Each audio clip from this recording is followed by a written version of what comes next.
911, where's your emergency? On the Greenbelt, on the south end, over by the little bridge. Okay, what's going on?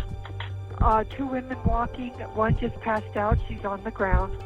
She's got some bubbling from her mouth. Okay, how old is she, do you know? 73. And you said she is passed out and bubbling from the mouth? She is passed out. She's passed out. Okay, and did you say she's bubbling from the mouth? Yeah, she's not alert. She is completely passed out. Is she breathing? Is she breathing? She's not breathing. We don't feel a pulse. Her face is turning Okay. blue. Okay, I'm going to give you CPR instructions. I need you to get her laying flat on her back, okay? Okay. Okay. I want you to place your hand on her forehead and your other hand under her neck and tilt her head back. Okay. Okay, we got it. Okay, listen very carefully, and I'm going to tell you how to do chest compressions. Okay. Place the heel of your hand on the breastbone in the center of the chest, right between the Do we need any nipples. breathing for her at the same time? No, we're going to start with CPR. Put your other hand on top of that hand. Pump the chest hard and fast, at least twice per second and 2 inches deep. Go faster. We need to go faster. 3, Twice per second. 5, 5 per second. 6, 7, 8, 9. Okay, we need to do these compressions faster. Okay, that is Faster active breath. breathing. That's active breathing. We need to do these faster. 4, 5, 6, 7, 8, 9, Okay, go a little 10, faster. 11, 12, Tell me if I can take 13, over. 14, Breath. 15, 16, 17, 18, 19, 20, 21, 22, 23, Okay, after 4, 30, I want you to stop. 26, Breath. Give 27, her 2 breaths. 29, 30. Do we pinch the nose? With your hand under her neck, pinch her nose closed and tilt her head back again. Give her 2 more regular breaths. 2 breaths. Okay, and then pump the chest 30 more times fast, 1, twice per second. 2, 3, 4, 5, 6, 7, 8, Breath. 9, 10, 11, 12, 13, 14, 15, 16, 17, 18, 19, 20, 21, 22, 23, 24. I've always felt like I've been pretty active. Try and walk the green belt usually about 4 times a week. But I don't know, I suppose the last 6 months, I didn't realize that I was more tired than I am now. How I was feeling that morning, I don't remember. I do know I drove to the Greenbelt. I had my dog with me. And everything was from my friend telling me exactly what happened.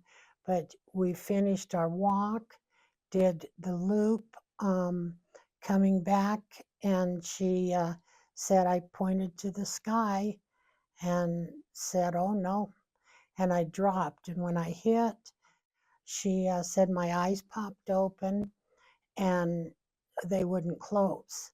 So I'm assuming that's when my heart stopped. She was slapping me, couldn't get me to come to. So she ran around trying to find people on the green belt to come and, help with the CPR. I was gone hiking in southern Utah when this happened, so I was 10-hour drive away. My daughter called me, tell me that Peggy had collapsed on the green belt. I had no idea what had even happened. They didn't know whether it's a heart attack, aneurysm, or what had happened. And when I started back towards the trailhead, I couldn't call out. So until I actually got service, they still weren't. Even when I did get service, they still weren't sure exactly what happened. They suspected a heart attack. I don't know if it was a doctor or one of the nurses that told my daughter they thought there was probably a 40% chance that her mind would wake up again.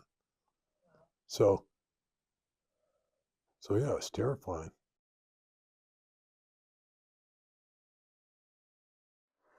I should have known because my dad had heart issues. And, it runs in the family. So, but, I figured I'm still young enough. I don't, I don't need to worry about that. But she did lose a cousin in his early 30s and a niece in her 20s. And her grandmother was 50. Yeah. And her father was early 60s. So it's been a lot of family members. So we knew it could happen. It's obvious this has been coming on, and I just didn't realize it. Because I thought of my chest as a chest cold. And, I've gone probably since COVID, just saying it's a chest cold. And I wrap my chest whenever I go out. And obviously, it was my heart.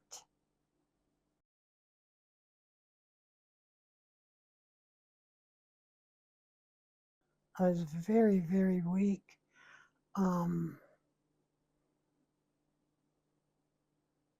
You weren't very happy with your diet change I at was times. not happy at all with my diet. Yeah, but but she's done excellent with her physical Yeah, recovery. I'm definitely feeling a lot better. I went down some stairs the other day and I used both feet instead of just one. And I don't think I've done that for, I don't know, 6 months. I actually look forward to going to physical therapy. I can go to physical therapy and know that they've got a heart monitor so I can work hard. And, because they can watch if I overwork.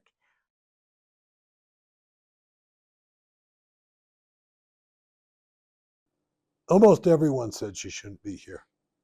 The doctors, the nurses, and so it's sort of like hitting the lottery.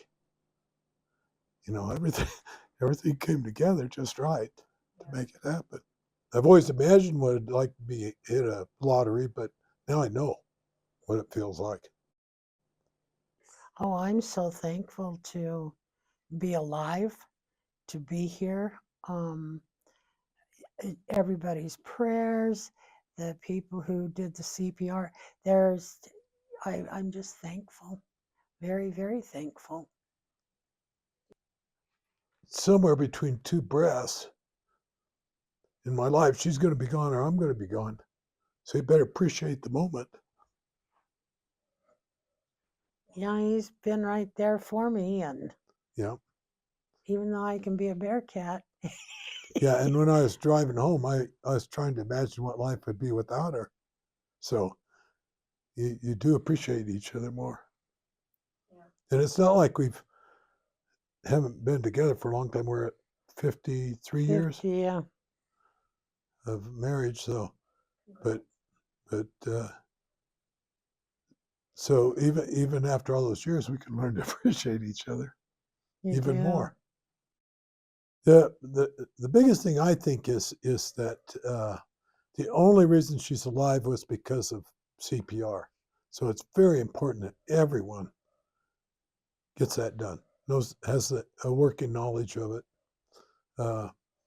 Because if they wouldn't have had that basic knowledge they had, and also the 911 helping them, I wouldn't have her today. In fact, I shouldn't have her anyway, but I do. So, but I know if they wouldn't have been there, for sure I wouldn't have her. It's important.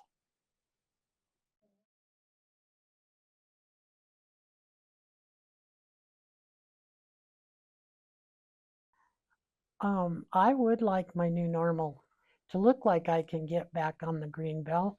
And I appreciate my family. I appreciate my friends. Um, I'm a very, very lucky person, and I hope to be a lot healthier. Right now, I almost feel like I'm a walking time bomb. So, I'm afraid to do too much unless I do it at therapy. you kind of learn to have a deep appreciation for life before this happened. So I don't want my life to change too much from where it was at. If I can keep what I had, that's where I want to be. And she's, I'm talking about her. Yeah.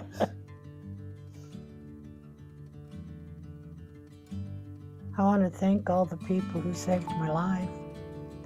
That just, you know, I wouldn't be here if it wasn't for them.